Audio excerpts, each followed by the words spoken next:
Mummy खोल भी दो गेट अब। अरे आ रही हूँ अंजलि, आने में टाइम तो लगता है। तू तो ऐसे ही शोर मचाने लग जाती है। तेरी भाभी भी घर पे नहीं थी, अंदर सो रही थी। उठ के आने में टाइम तो लगता है ना।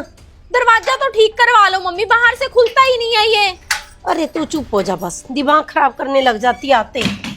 रवि कहाँ पे है? अकेली आई है? नहीं, हर बार उसको साथ लेके आना जरूरी है क्या? नहीं आया रवि। क्यों, कल खाना खिलाने नहीं ले गया तुझे होटल में, या सूट नहीं दिलवाया उसने? बिल्कुल मम्मी, बिल्कुल यही बात है। कल मम्मी संडे था, मैंने बोल दिया कि बाहर खाना खाने जाना है, शॉपिंग करने जाना है, पर नहीं, साफ साफ मना कर दिया। इस महीने का ना बजट सही नहीं है, अभी नहीं ले जा सकता तुझे शॉपिंग पे, मना कर दिया। अरे बुधवार भी तो तू गई हुई थी बाहर खाना खाने। अरे तो मम्मी बुधवार गई थी ना, संडे को तो जाना जरूरी होता है। संडे तो संडे होता है ना मम्मी। पर रवि के तो ड्रामे ही नहीं खत्म होते। अरे क्यों इतनी लड़ाई करती रहती है तू रवि के साथ? लड़ाई ना करूं तो और क्या करूं मम्मी, रवि तो है ही बड़ा बदतमीज, मेरी तो कोई बात तो सुनता ही नहीं है। अरे जब देखो अपनी माँ के पीछे लगा रहता है। अरे वैसे तो तूने बहुत ही अच्छा किया अंजलि, तू आ गई। तेरी भाभी गई हुई है मायके, और जो काम वाली है वो भी छुट्टी पे है। तो मैं तो सोच ही रही थी कि कैसे काम करूं, क्या करूं, बस टांगों में इतनी ज्यादा दर्द होती है ना। अब बेटा घर के काम तो तू ही संभालना। कल ना बेटा 4 बजे उठ जाना। सुबह तेरे पापा अदरक वाली चाय पीते हैं, मैं नींबू और शहद वाला पानी पीती हूँ गर्म। तो ये सब तो ना बेटा चल तू ही देख लेगी। मैं तो बड़ी खुश होगी तुझे देख के। काम वाली हटा दी, भाभी भी मायके गई हुई है।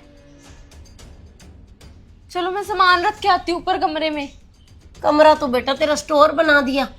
अरे वहां पे फालतू सामान आशु का इतना पड़ा था दुकान का, तो मैंने वो सारा भर के ना कमरे को ताला लगा दिया। तो ऐसा करना बेटा, इस मैट पे ही सो जाना ना, यहीं पे। अरे यहीं गुजारा कर लेना, अब क्या करें। जैसी भी है, माँ तो मायका ना, ससुराल से तो मायका अच्छा ही होता है बेटा। मैट पे? मम्मी मैं यहाँ कैसे सोऊंगी? घर पे तो मेरा इतना सुंदर रूम है एसी वाला, जहाँ पे मैं सोती हूँ। और मम्मी मेरी सासू माँ तो मुझे 8 बजे से पहले नहीं उठाती। घर के काम कैसे करूंगी मम्मी? मैं तो मायके आई थी, आराम करने आई थी, यहाँ भी क्या मैं घर के काम करूं? रवि का फोन ला दे। अरे दामाद जी। नहीं नहीं बेटा, कोई बात नहीं, नहीं लेके जा पाए खाना खिलाने। अच्छा किया बेटा, तुम्हारी लड़ाई होगी, अंजलि मेरे पास आ गई। वैसे भी ना इस समय मुझे अंजलि की बहुत ज्यादा जरूरत थी बेटा। और तुम भी क्यों चिंता कर रहे हो? अब 1-2 महीने तो अंजलि यहीं पे रुकेगी। अरे तुम भी आराम से रहो ना, 5 दिन हफ्ते के काम करो, और 6 दिन बाद आप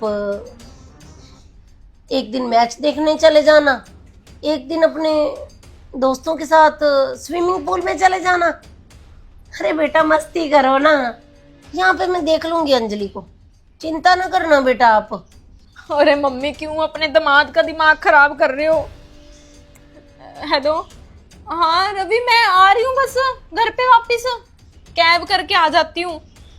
और ऐसे करना, मेरे आते तक ना रेडी रहना। नहीं नहीं नहीं, बाहर नहीं जाएंगे खाना खाने, मैं आ रही हूँ घर पे। मैं आज घर पे बढ़िया सा खाना बनाऊंगी, खाना हम घर पे ही खाएंगे। आ रही हूँ बस मैं। ससुराल की कदर तभी समझ में आती है जब मायके आते ही कामों की लिस्ट हाथ में मिल जाती है। मायका तो तूने रिचार्ज स्टेशन समझ रखा है, जब मुंह उठाया चले आओ। चलती बन, उठा अटैची और चल यहाँ से। मैं उन माओं में से नहीं हूँ जो बच्चों की यानी कि बिगाड़ती रहूं उनको, घर आते ही बोल दूं कि आजा आजा रह ले। अब मजा आया ना, उठा अटैची और चल यहाँ से। कोई चाय पानी नहीं पूछूंगी मैं, कुछ नहीं पूछूंगी तुझे। चलती बन, यहाँ आएगी तो सारा घर का काम भी करना पड़ेगा। आ जाती है ससुराल छोड़ के 4 दिन के बाद।